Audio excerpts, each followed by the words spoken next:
tonight on EKB Evening News at 6. The University of Pikeville is looking for a new president.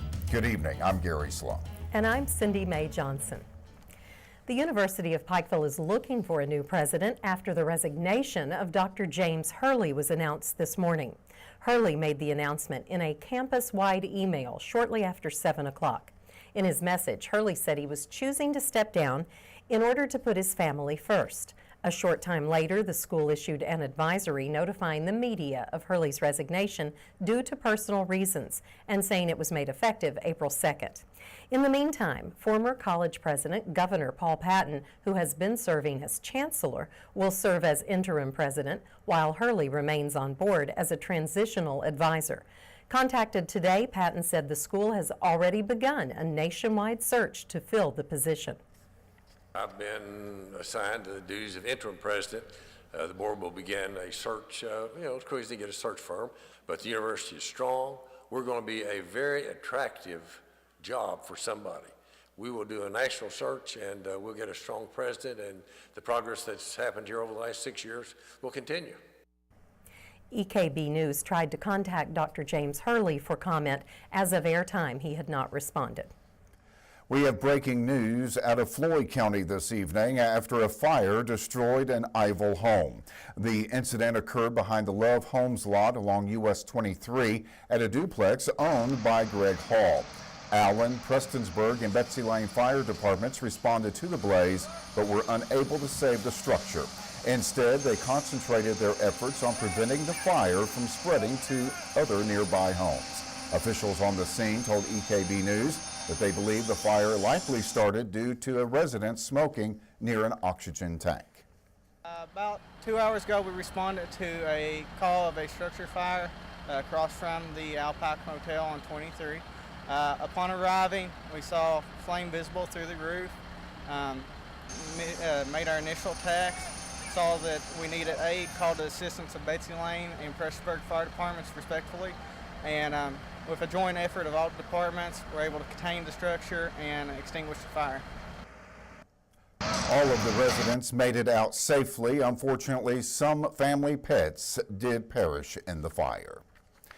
An accident this morning involving a Pike County school bus sent both drivers to the hospital. Around 6:30 this morning, a 911 call reporting the accident sent emergency crews and Kentucky State Police to the Belfry area. Kentucky State Police Public Information Officer Stephen Mounts explained how the accident occurred. What we had this morning was a bus had left Belfry Middle School, turned onto the turn lane on 119 facing north. While trying to merge onto 119 north, another vehicle came around the curve, striking the bus nearly head on. Both operators of the accident were transported to the hospital. There was no students on board the bus at the time of the accident. Mounts said that the injuries to the drivers did not appear to be life-threatening. A local commercial vehicle enforcement officer is being credited for saving the life of a transportation cabinet worker. EKB News reporter Shannon Deskins was there when the two men met for the first time since the close call. Safe Patrol operator Jeff Kelly had stopped to eat his lunch at the commercial vehicle weigh station on US 23 near the Floyd-Johnson County line a couple weeks ago when he began choking. And had it not been for the quick actions of a CVE officer who just happened to drive by, Kelly believes he would not have survived. He just whirled around right here to see if I was all right. And I told him, I shook my head no, and then I took another breath, and that was it. I couldn't breathe anymore. If he hadn't have been here, I wouldn't have made it, because when it moved that last time, it cut my wind plumb off. I wouldn't have made it if he hadn't been here. Officer Darvin Marcelette saw that Kelly's vehicle door was open and stopped to make sure he was all right, just in time. I asked him if he was okay. He showed me that he was choking, and that's when I got out and did the Heimlich maneuver on him. It actually took a little bit. I was actually starting to get pretty worried about if I was going to be able to dislodge it. I was actually getting ready to put him in the car and rush him to Highlands. Officer Marcelette made sure Kelly was okay and then continued on with his shift, never mentioning what he did to anyone, until he received a call asking him to come to Frankfort. Yeah, I didn't think anything of it. actually didn't say anything to anybody, and then I got a phone call about 4 days later from my captain. Officer Marcelette was presented with a certificate of appreciation for his quick action, which he said was just part of his job.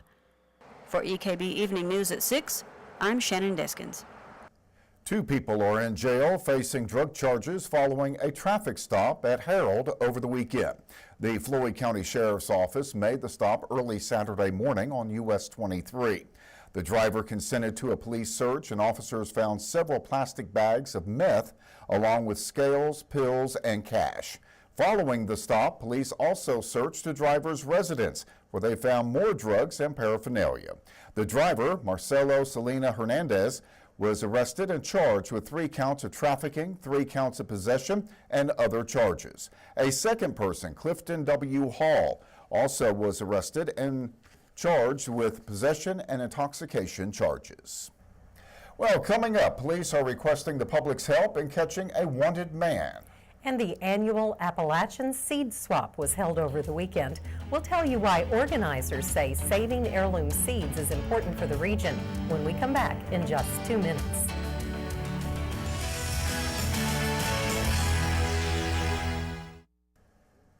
When we think of seeds, imaging of gardening and food comes to mind.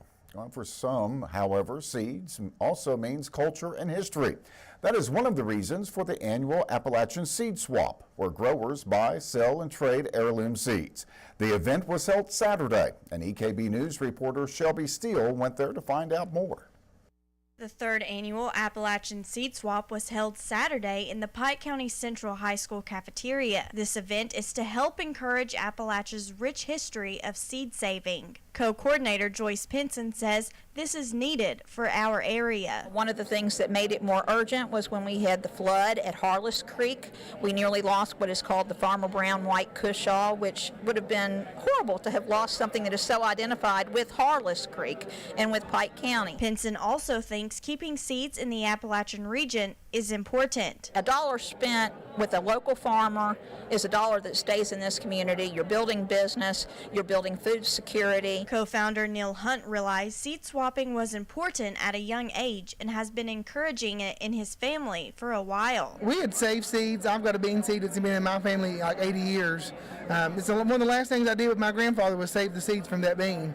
And so now I've had it, and now I'm passing it on to my daughter who's 6, and so she's saving seeds with me. So, you know, there's 4 or 5 generations touching that bean seed. Co-organizer Kathy Raymeyer says many people can't comprehend what our area has to offer. Many people don't understand that this region has the greatest biodiversity of beans and corn and a number of other fruits like apples, just because we have that legacy of saving seeds over generations. And so this event is to celebrate that and also to preserve that for future generations. Californian botanical explorer Joseph Simcox says it's important for us to preserve seeds. An heirloom, just describing a vegetable, has been what nature has done in man for thousands of years. You just save your seeds and grow them again.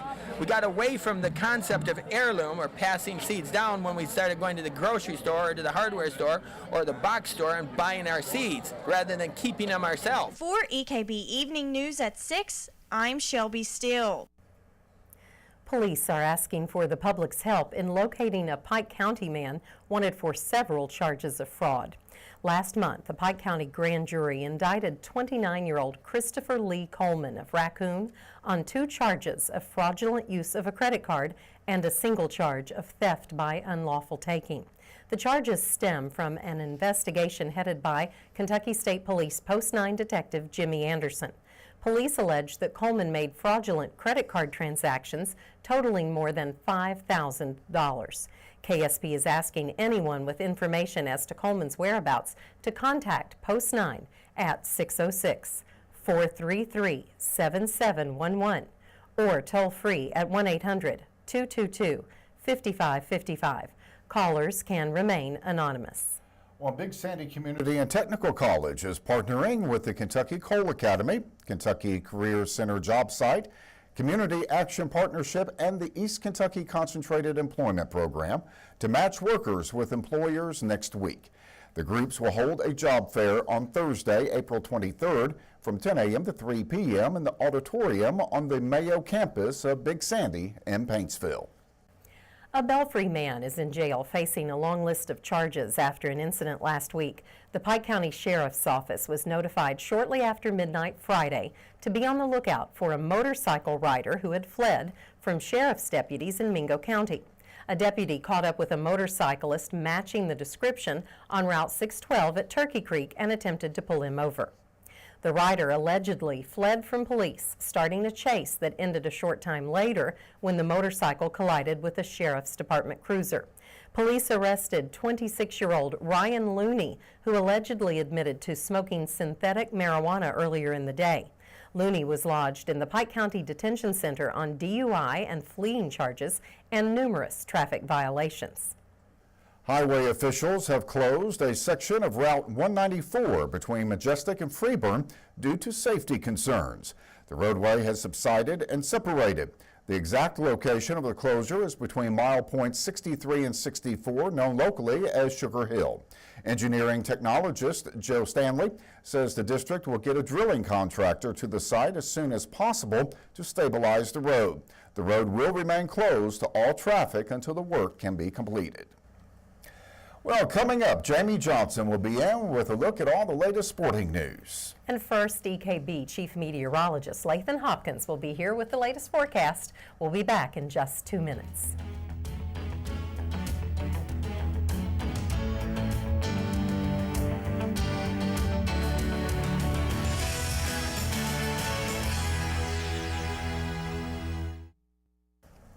I know we want to talk about the weather to come, but boy, the weather for Easter Sunday couldn't have been better. Beautiful temperatures in the 60s. It was just about perfect. Had a few higher level clouds move in during the afternoon hours, but other than that, it's hard to really complain about the weather this weekend. This week may be a different story. Doppler radar already picking up on a few light showers across southern Kentucky, and these will mainly affect areas, let's say, south of Route 80. Let's say from Pikeville to Prestonsburg over to Jackson and points south. The best chance of any rain here over the next 24 hours or so.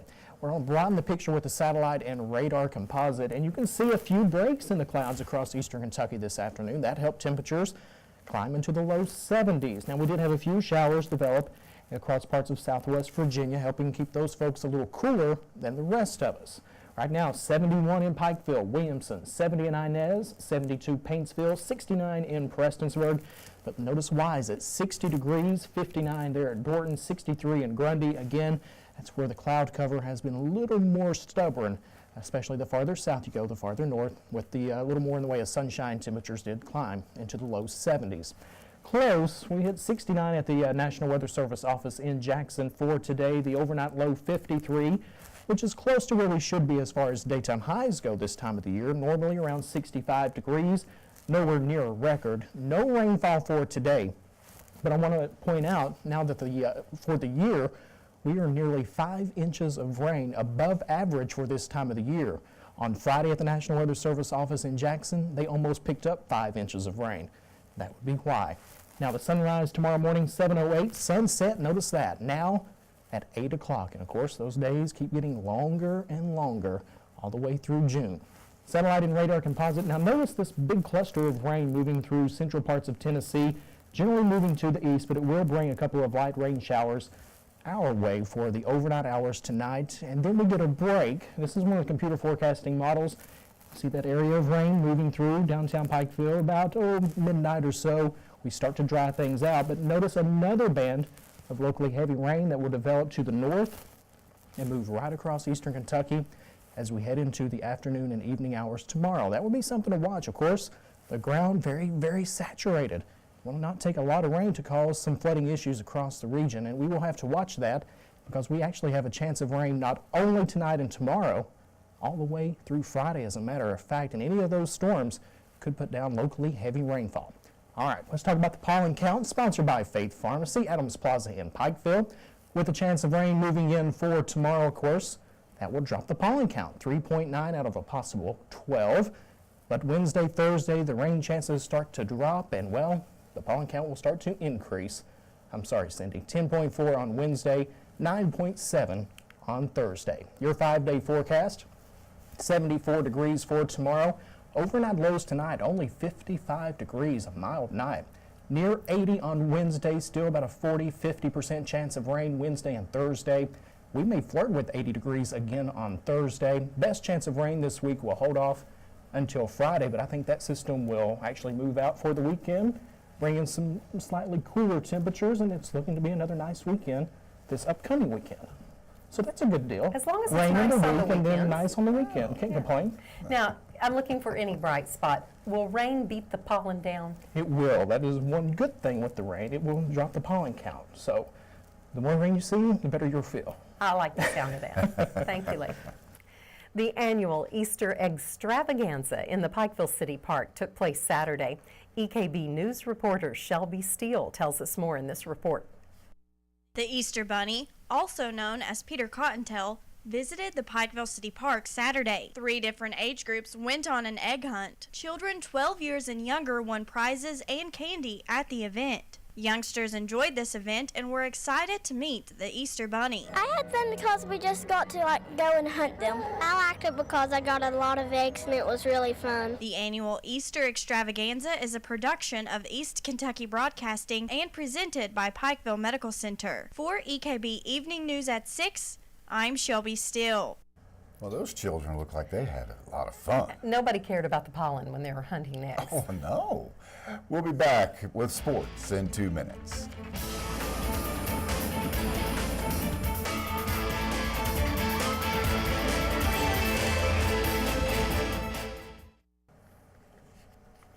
You know, I'm glad Sunday was Easter. It's a happy day, right? Right. And we were able to be happy after Saturday night. Ooh, yeah. Yeah, Sunday was good, but Saturday didn't work out like we thought it would. No, it did not. After all, after Saturday night, many basketball fans were left with the question, where do we go from here? The only loss suffered this season looms larger than the 38 prior wins simply because the Kentucky Wildcats were on the cusp of becoming an undefeated champion. UK players returned to Lexington yesterday, greeted by a swath of fans at Bluegrass Airport in Lexington. We should all realize that this was the last time this current team will be together. If there's one thing we've learned in the John Calipari era, it's that UK fans must expect roster turnover. Should I stay or should I go? Consensus opinion is that anywhere from 4 to 7 players could be making the jump to the NBA.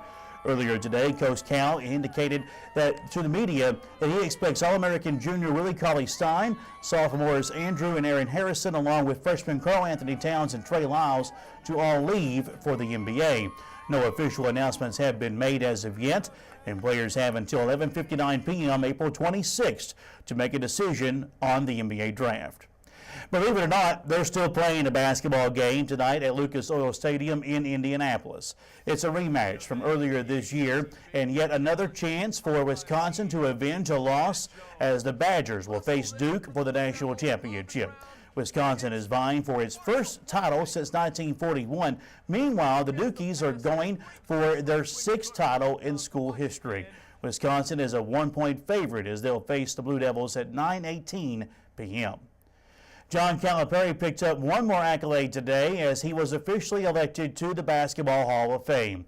Coach Cal took to Twitter saying, quote, "As a coach, this honor means that many parents entrusted you with their sons and many players entrusted you with their careers. I'm indebted to all the players, families, staff, and administrations that have helped me build these programs." Calipari joins Mike Krzyzewski, Jim Boeheim, Larry Brown, Roy Williams, and Rick Pitino as current coaches elected to the Naismith Hall of Fame. Finally, some highlights. UPike trying to break an 11-game losing streak hosting Berea earlier today. Somerset's Eric Manning would lead off bottom of second with the smash past second base. UPike would be in business early on. Manning would advance to second on a pass ball, and Cody Shagnon would bring him home. Rounding third. Yep, you're rounding third. Come on, dog. To the house. UPike would break a tie or tie it up at 1 apiece. Now, Shagnon would cruise in the second with that double. He's a catcher. He gets a pinch runner in that position. A pinch runner has one job, not to get picked off. As you'll see right here, snooze button pressed, and yes, he's caught napping at second base. We'll go on to the third here. Senior Zach Northward with the knocker past second. Runners will get on the corners here because this dog, he's not allowed to go home just yet. Runners on the corners. Matter of fact, U Pike would pour it on right here. Jake the Thomas with the sac fly. Sac flies get it done just like a regular base hit.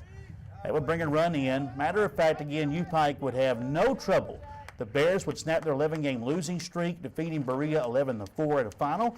Game 2 of their doubleheader still ongoing at Johnny LeMaster Field here in town.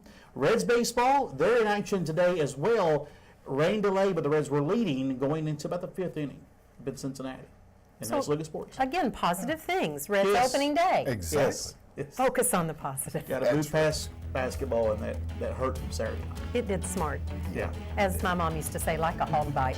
Well, we'll be back in just 2 minutes. Lathan, a quick look at weather. Temperatures tonight only dropping into the mid-50s. A relatively mild night, but showers and a few thunderstorms possible even through the day tomorrow with temperatures back in the low 70s. That sounds really good. And we never have enough time to talk about sports, so what do you say you do another show? 7 o'clock, sports guys. It's a group therapy session for the Kentucky fans. There may be tears. Yeah, a little bit. Wailing and gnashing of teeth. That too. Well, that will just about do it for tonight's EKB Evening News. Remember, you can get more local news anytime by listening to the radio stations of East Kentucky Broadcasting. And you can follow EKB News and EKB TV on Facebook and Twitter. We leave you tonight with more happy images from Saturday's big Easter egg hunt in the Pikeville City Park. Good night. Thanks for watching.